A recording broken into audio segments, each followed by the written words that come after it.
Welcome back. You're still watching the Daily Debate, and of course tonight we'll be focusing on the June 30th revolution and the economic results and the economic aspects and the success on the economic front for Egypt and for the Egyptians under the tenure of President Abdel Fattah al-Sisi, and ever since the June 30th revolution in 2013, celebrating the 8th anniversary this coming week. And I'm honored to be having with me in the studio tonight to be shedding more light on the economic aspect of the revolution, Dr. Sherin and Naggar, the international transport consultant. Thank you very much for being with us tonight. Thank you for having me. Anytime.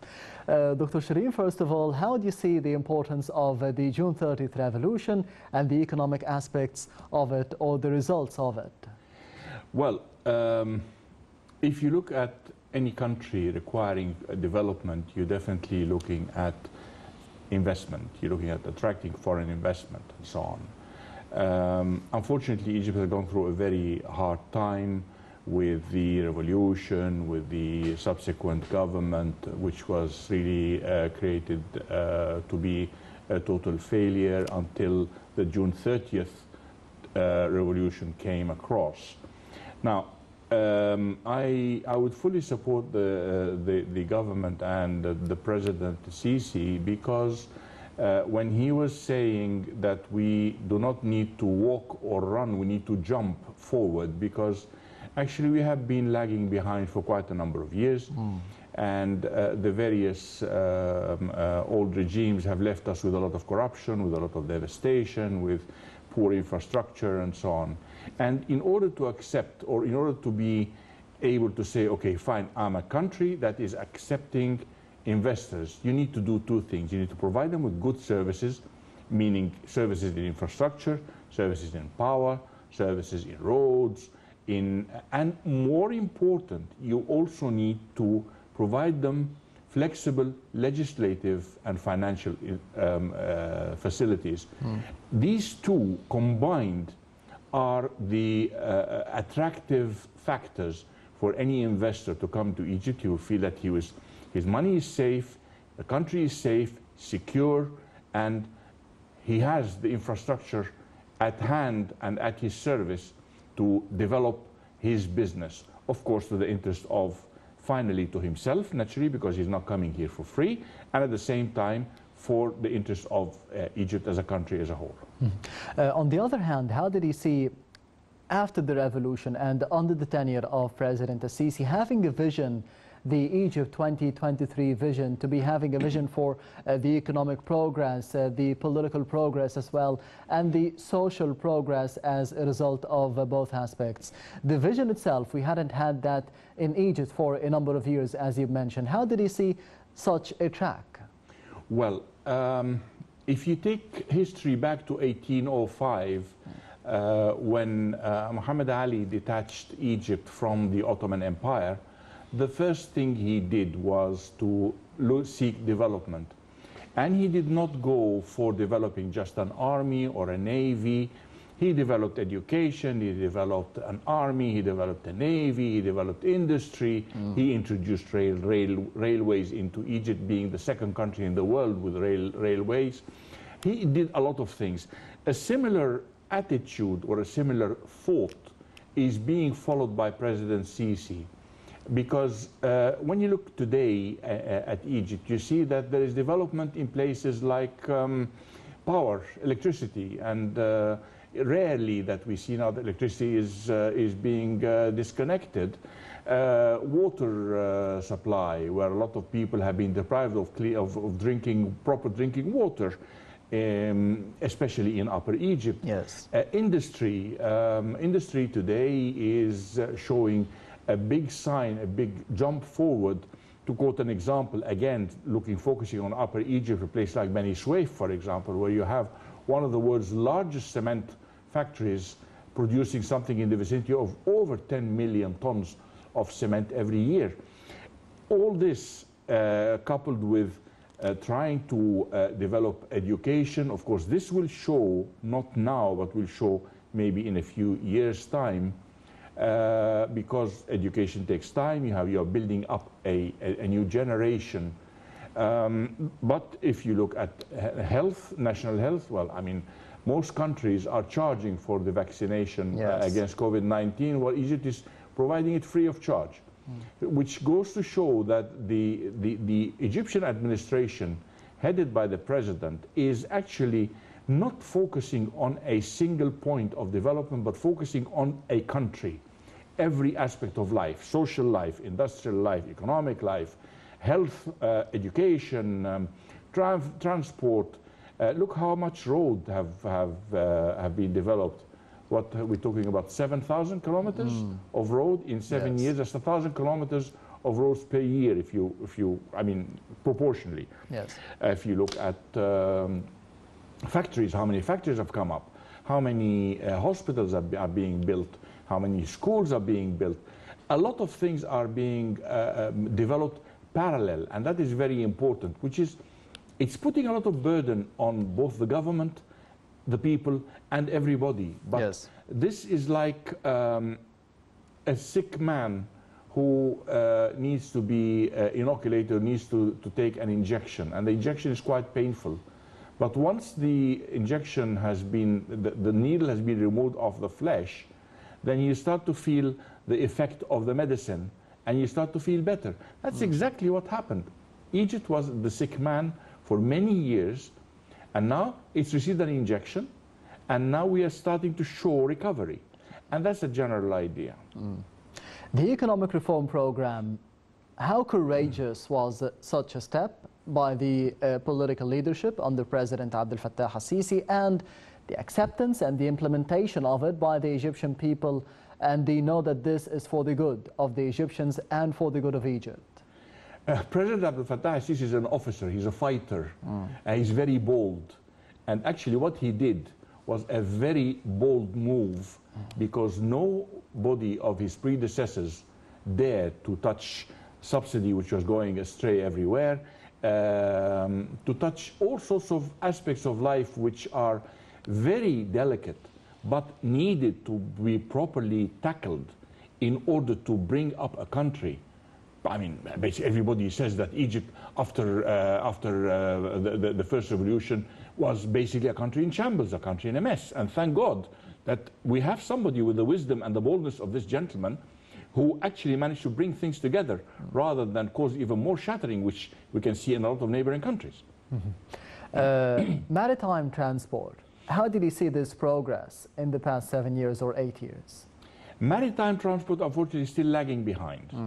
The reason for this is complex reasons, actually, but Egypt needs to be more more aggressive towards maritime transport. We are still lagging behind with our legislations. With there is a lot of what I would say disperse of services. For example, you have 3 authorities in Egypt today, and each authority is running a few ports.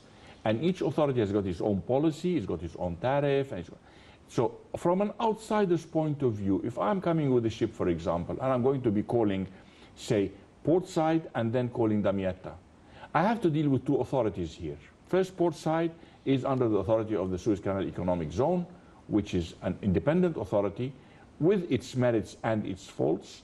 We're not discussing that. And then I have to call from port side to Damietta. Damietta is under a different authority altogether, which is the Ministry of Maritime Transport or Ministry of Transport. And this authority has its own tariff, it's got its own rules, it's got its own regulations, and that authority has got its own regulations as well. Now you have also a third body, which is operating several very new, very modern ports, like Abu Qir, like Gargoub, like Bernice. These are also different tariffs and different rules. Exactly. So what we need to do is, in that particular sense, maritime transport or maritime transport world is very small, much smaller than we can imagine. The world goes very fast. Oh, wait a minute, I had a problem in this Egyptian port coming from the port of Alexandria to the port of Port Said, for example, Damietta to Port Said. Then the world goes around. And negative publicity is very, very, very fast. Unlike positive publicity. I mean, everybody has been saying, oh, look, a ship ran aground in the Suez Canal. Nobody said how professional and how very accurate this ship has been refloated. This ship is a monster afloat. Yes. It is something that is carrying over 250,000 tons of cargo. And the way that ship ran aground in the Suez Canal, it could have snapped in two if they had not been very careful. And frankly, chapeau to every single person in the Suez Canal who was involved with the floating of this ship. Excellent performance, excellent, professional, bold, very aggressive, and very fast. Many authorities, rescue authorities, said, oh, that ship is going to be sitting there for at least weeks, if not months. In 6 days, that ship was refloated. And again, greetings to everybody in the Suez Canal for the fantastic job done. Now, that in itself, we have a merit, but at the same time, we are to be blamed. Why? Because we, as Egyptians generally, have got very limited international public relation coverage. Not many people know, for example, you talk to people and say, hey, the Suez Canal has got 6 underpasses, six tunnels under the Suez Canal. Oh, when did that happen? We don't know about that. We know it here in Egypt. Yes. But we do not know it abroad. If you're sitting in London or in Oslo or in Copenhagen or wherever, nobody knows about these things. We have very good internal PR, but we need international PR. Another incident, which was a very famous incident, the inauguration of the development of the Suez Canal in 2016. When the new Suez Canal. But the new Suez Canal. Yes. When the delegation from the International Chamber of Shipping came 1 week before the inauguration of the Suez Canal, they were under the impression that, oh, it's something that is just going to be a sharp bend, that they're going to be curving better, or they're going to increase the draft by a couple of feet or something like that. They could not imagine beyond any imagination that the magnitude of this job was so big. Why? Because we are to blame. We do not have proper and international public relation coverage. The same thing today. How many people know that there is another new Suez Canal coming up? A third. There's a third Suez Canal coming up. The Egyptian government, the Suez Canal Authority, realized that where the ship ran aground was a very narrow area in the Suez Canal, a narrow passage, and the big ships are getting bigger, so they needed to widen the Suez Canal. Now, there is a new project to widen the Suez Canal in order to be able to cater for such emergencies and be able to provide even better service. This will improve the flexibility of the Suez Canal operation. It will increase the number of transits in the Suez Canal. And not many people abroad know anything about this. This is where I am criticizing the international maritime transport sector in Egypt, because knowledge is power. Nobody knows. We need to be more known on the market. We are known to all the authorities. But, and believe you me, a lot of authorities have a lot of respect to the Suez Canal Authority, to its administration, to the chairman of the Suez Canal Authority as a person, yes, to even the president and to the Egyptian government. But that is limited. We need to be more open, we need to be more bold, we need to be more public, and tell the people, hey, listen, this is Egypt. This is a new civilization. A new civilization is coming back, and is coming back stronger than the days of the pharaohs. Yes, of course. Hopefully we'll be having more publicity in the upcoming weeks for the economic progress in Egypt in different fields, but we will be having the upcoming report about the success and the achievements in the economic sector after the June 30th revolution, upon celebrating the 8th anniversary of it in the upcoming report. So let's see it.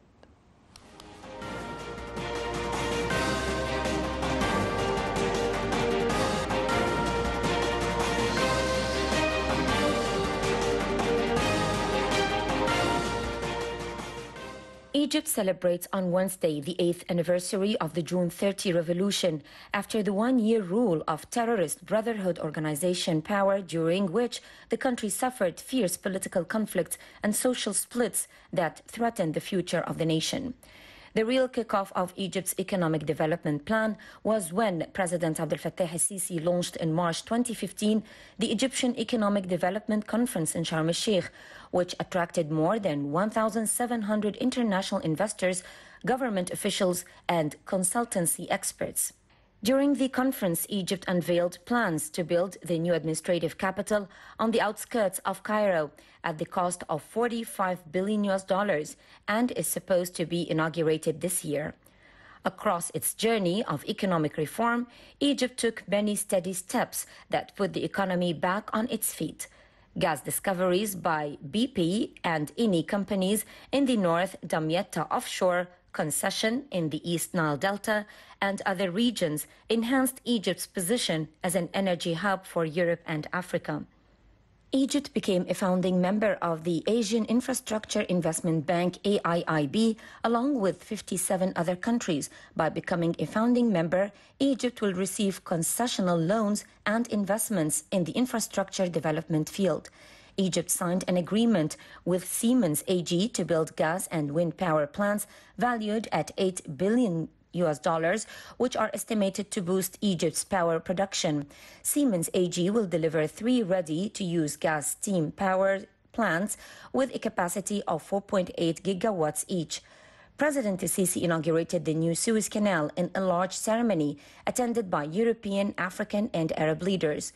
The new waterway has increased traffic in the strategic waterway and boosted revenues from the Suez Canal from $5.3 billion annually in 2015 to $13.2 billion by 2023. President el-Sisi and his Russian counterpart witnessed the signing of an agreement between Egypt's Nuclear Power Plants Authority and Russia's state nuclear company, Rostom, to build a nuclear power plant in Egypt, Dab'a, with Moscow extending a loan to Cairo to cover the cost of construction.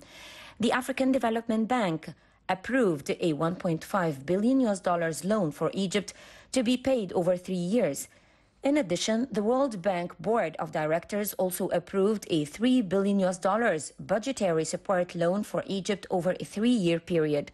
Egypt and China signed 21 deals, including $1 billion financing agreement with Egypt's central bank, CBE, and a $700 million loan deal with the state-owned National Bank of Egypt, NBE. Both countries agreed to expand cooperation under the Belt and Road Initiative. President el-Sisi outlined Egypt's progressive sustainable development strategy, Egypt's Vision 2030, which aims to place Egypt among the world's top 30 countries in economic and social development. The International Monetary Fund, IMF, announced that Egypt became Africa's largest economy after Nigeria, pushing South Africa into 3rd place as Egypt's nominal US dollar GDP expanded by an average of 7.5% over the last 4 years. Egypt then agreed $12 billion loan with the IMF in a bid to restore confidence in its economy and tackle severe foreign exchange shortages. The World Bank provided Egypt with the first $1 billion tranche of $3 billion loan as part of its support for the government's economic program. The CBE announced that Egypt's net foreign currency reserves continue to rise, reaching $26.363 billion at the end of January 2017. Egypt's total imports declined to about $13.93 billion during the first quarter of the fiscal year 2016-2017. Under directives of President el-Sisi, the government launched Misr Venture Capital Company with the goal to help halted factories. The company's capital is estimated at 150 million Egyptian pounds. Finally, just a few days earlier, the International Monetary Fund, IMF, announced that it had completed the second and final review of Egypt's economic reform program, allowing the country to draw $1.7 billion in funding.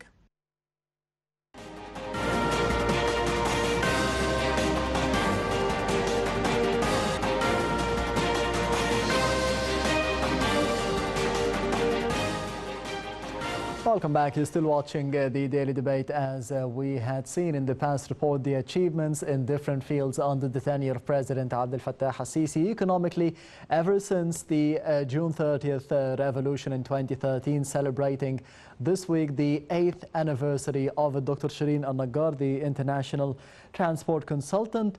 How do you see the possibility of attracting more investments, the development in terms of having more foreign direct investments in the country in the near future? Well, if we should really attract investors much faster than we are doing at the moment, we need to revise the legislations within the international maritime transport, within the local maritime transport sector, yes, to define properly the relationship between the various ports and the various authorities. I mean, if you look at any authority today, there is a port authority, and the port authority owns the port and runs the port, but there are various, like the container terminal belongs to another ministry, like the coal terminal belongs to another ministry. So there has to be a proper definition of what exactly we need to do. We need to have a ministry that is responsible for managing the port and the port services. And these ports should be all under one banner, be it a holding company of various ports, or be it a ministry of running various ports. But we need to have a definite policy for all, a standard uniform policy of all ports, tariff-wise, legislation-wise. Everything needs to be properly defined. So when the outside world looks at us, oh, wait a minute now here, if I come into Egypt, then I know I'm going to Damietta, I'm going to be paying, say, $10,000 for this ship, and I go to Port Said, I'm going to be paying the same thing. There is no hidden cost here, and there's no hidden cost there, and so on. So it is all clear and it's all defined. And the legislation... A unified front. It has to be a unified front, and internally, I mean, today, you look at, for example, at the Port of Alexandria and the Alexandria Container Terminal. As an example, Port of Alexandria is managed by the Ministry of Transport, but the Alexandria Container Terminal is managed by the Ministry of Investment or Ministry of Public Sector. Now, when you talk to one minister, you have a dispute with one. You talk to one minister, says, you know, this is the other ministry. And the other minister says, no, this is the other ministry. Yes. Well, where would the investor go? The investor needs to be somebody definite. Okay, I have a problem. I go to Mr. X, be it the Minister of Transport, be his assistant, his aides, whatever. Then he will solve the problem for me. But I do not need to shuttle between ministries and between officials and between people responsible for this, responsible for that. And at the end of the day, as you've mentioned, the legislation itself, the development of legislation to be attracting the investments and making it easier for them. Precisely, precisely. To attract an investor, you need to have clear legislations, straightforward, properly defined rules as to where to go, and make sure, I mean, you can be absolutely sure that these loopholes are attracting foul investors, or so they call themselves investors, foul people who go and take advantage of the Egyptian loopholes, and they take advantage of these the gaps of legislation, and they make millions. Millions, and I can quote a lot of examples, but of course this is not the right place for it. Yes. But there are people who are behaving like this, and there are people who are making money like this, illegitimately and incorrectly, but they are very legal. Why? Because our legislation needs to be revised. Yes, and finally, of course, during the COVID-19 pandemic, how did you see Egypt fare through the COVID-19 pandemic, of course, after the proactive reform program? Well, the COVID-19 pandemic has affected the entire world, but we have managed to pull through it quite nicely. The Egyptian economy is actually rising rather than declining. Yes. So no, I don't think the COVID-19. In fact, on the COVID-19, we have made progress, and that progress is very interesting. And I'm proud to mention that there was a restriction on crew changes on many ships. And the result was that some crew members were sitting there for months and months. They could not go anywhere. They could not go home. From Syria, I think. Not just Syria, from everywhere in the world. And in fact, there has been quite a few suicides on board ships. People who just jump overboard, or people who kill themselves on board the ships. And when the International Chamber of Shipping intervened and spoke to the chairman of the Suez Canal Authority, yes, inside 2 hours, the problems have been resolved completely. And today, the Suez Canal is a major hub for crude change despite COVID-19. yes, as you mentioned, an example of professionalism at the Suez Canal Authority. Dr. Sherin Naggar, the international transport consultant, thank you very much for being with us tonight on the Daily Debate. Thank you very much for having me. Anytime. This brings us to the end of the Daily Debate for tonight. Thank you for watching and goodbye.